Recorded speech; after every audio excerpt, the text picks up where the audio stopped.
Brought to you by TechnoSpark 20 series smartphones. I'm superhuman.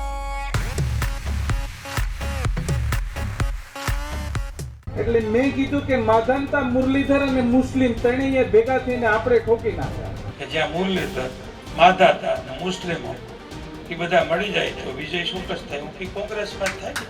માધાતા પણ ભેગા હતા અમારા ગામમાં આવ્યા ત્યારે મુસ્લિમ પણ ભેગા હતા અને મુરલીધર વાળો મુરલી વગાડવા માટે આવ્યો હતો એમાંથી આપ જોયું. નમસ્કાર મિત્રો, જૂનાગઢ લોકસભા બેઠકમાં કોણ મજબૂત છે? જૂનાગઢ લોકસભા બેઠકમાં અત્યારે વધુ પ્રચંડ પ્રચાર કોણ કરી રહ્યું છે? કોને વધારે સમર્થન મળી રહ્યું છે? જૂનાગઢ લોકસભા બેઠકમાં શું રાજેશ ચુડાસમા પોતાની જ ચાલમાં ફસાયા છે? જૂનાગઢ લોકસભા બેઠકમાં શું રાજેશ ચુડાસમાને પોતાના જે ભૂતકાળમાં જે શબ્દો બોલ્યા હતા એ શબ્દો સાંભળી પછતાવો આવી રહ્યો છે? શું જૂનાગઢ લોકસભા બેઠકમાં કોંગ્રેસ ફરી એક વખત 2017ની માફક ચાલી રહી છે?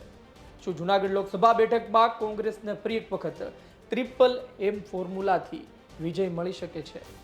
ટ્રિપલ એમ ફોર્મ્યુલા છે શું? આ તમામ સવાલો પર વાત જૂનાગઢ લોકસભા બેઠક, રાજેશ ચુડાસમા અને હીરાભાઈ જોટવા પર વાત.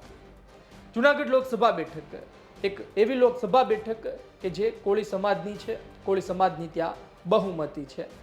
ભારતીય જનતા પાર્ટીએ કોળી ઉમેદવાર રાજેશ ચુડાસમાને મેદાને ઉતાર્યા છે, પરંતુ કોંગ્રેસે નવા જૂની કરી છે.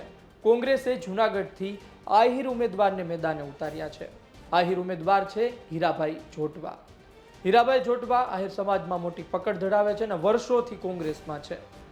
આ હીરાભાઈ જોટવા મેદાને તો છે, પરંતુ જે શરૂઆતમાં તમે વિડીયો જોયા એ વિડીયોમાં હીરાભાઈ જોટવા હજુ હમણાં જ બોલ્યા છે ટ્રિપલ એમ ફોર્મ્યુલા વિશે. અને આ ટ્રિપલ એમ ફોર્મ્યુલા વિશે ઘણા સમય પહેલા રાજેશ ચુડાસમા બોલ્યા હતા 2017ની વિધાનસભા ચૂંટણીના સંદર્ભમાં. 2017ની વિધાનસભા ચૂંટણીમાં જૂનાગઢમાં ભારતીય જનતા પાર્ટી ભગોવાઈ ગઈ હતી. કોંગ્રેસનો પરચમ લહેરાયો હતો અને તેનું કારણ રાજેશ ચુડાસમાએ કહ્યું ટ્રિપલ એમ ફોર્મ્યુલા. રાજેશ ચુડાસમા પોતાના ભાષણમાં કહે છે કે કોળી સમાજ, આહિર સમાજ અને મુસ્લિમ સમાજે ભારતીય જનતા પાર્ટીને ઠોકી નાખ્યા. એટલે કે આ ત્રણ સમાજ ભારતીય જનતા પાર્ટીથી વિમુખ રહ્યો અને 2017માં જૂનાગઢમાં જે પરિણામ આવ્યું તમામ વિધાનસભામાં એ આપણે જોયું છે. પરંતુ હીરાભાઈ જોટવા કહે છે કે આજે પણ મુસ્લિમ સમાજ કોંગ્રેસ સાથે છે. કોળી ઉમેદવાર વિમલ ચુડાસમા તેમની પડખે છે.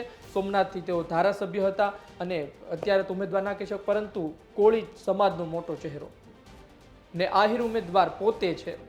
એટલે કે આહિર, કોળી અને મુસ્લિમ ત્રણેયનું કોમ્બિનેશન કોંગ્રેસ સાથે છે અને કોંગ્રેસ જીતશે તેવું તેમનું કહેવું છે. હવે વાત રહી જૂનાગઢ લોકસભા બેઠકમાં મજબૂત કોણ છે. આ બધી વાતો તો થતી રહેશે મિત્રો, આ બધી બોલબચ્ચન પણ થતું રહેશે, પરંતુ ખરા અર્થમાં આ ત્રણ એમ જે જો કારગર સાબિત થાય છે તો એને ત્રણેયને સાથે રાખવામાં સફળ કોણ રહેશે અને જૂનાગઢ લોકસભામાં વાતાવરણ શું છે પહેલા થોડો એનો અભ્યાસ કરી લઈએ.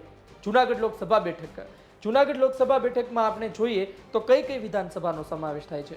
વિસાવદર આવે છે, જૂનાગઢ પોતે આવે છે, માંગરોળ આવે છે, પછી સોમનાથ આવે, તાલાલા આવે, ઉના આવે, કોડીનાર આવે.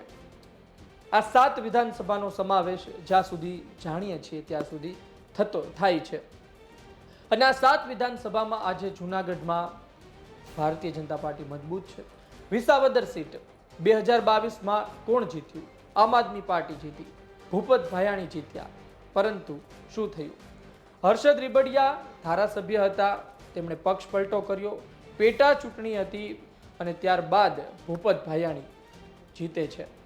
આમ તો હર્ષદ રીબડિયાનું આ પગલું કહેવામાં આવે છે કે ભૂલ ભરેલું હતું અને ભૂલ ભરેલું તો હતું, પરંતુ ભારતીય જનતા પાર્ટી ત્યારબાદ પણ તેનો ફાયદો લે છે અને ભૂપત ભાયાણી ભાજપમાં જોડાઈ જાય છે. આજે વિસાવદરમાં ચૂંટણી ક્યારે થશે તેના કોઈ ઠેકાણા નથી.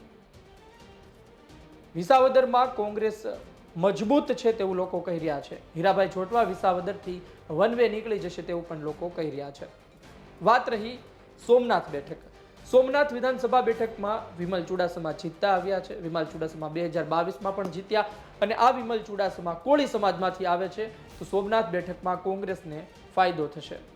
સોમનાથ અને વિસાવદર બાદ કરતા બાકીની બેઠકમાં ભારતીય જનતા પાર્ટી આજે મજબૂત છે.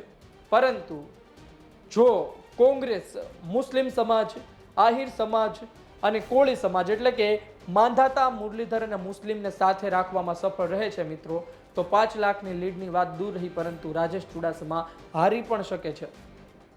મિત્રો, કોળી સમાજ એક તરફ રહે અને ક્ષત્રિય સમાજ, આહિર સમાજ, મુસ્લિમ સમાજ અને દલિત સમાજ આ સાથે પાટીદાર સમાજ જો જૂનાગઢમાં એક થઈ જાય, સાથે રહે, તો પણ રાજેશ ચુડાસમા હારી શકે છે.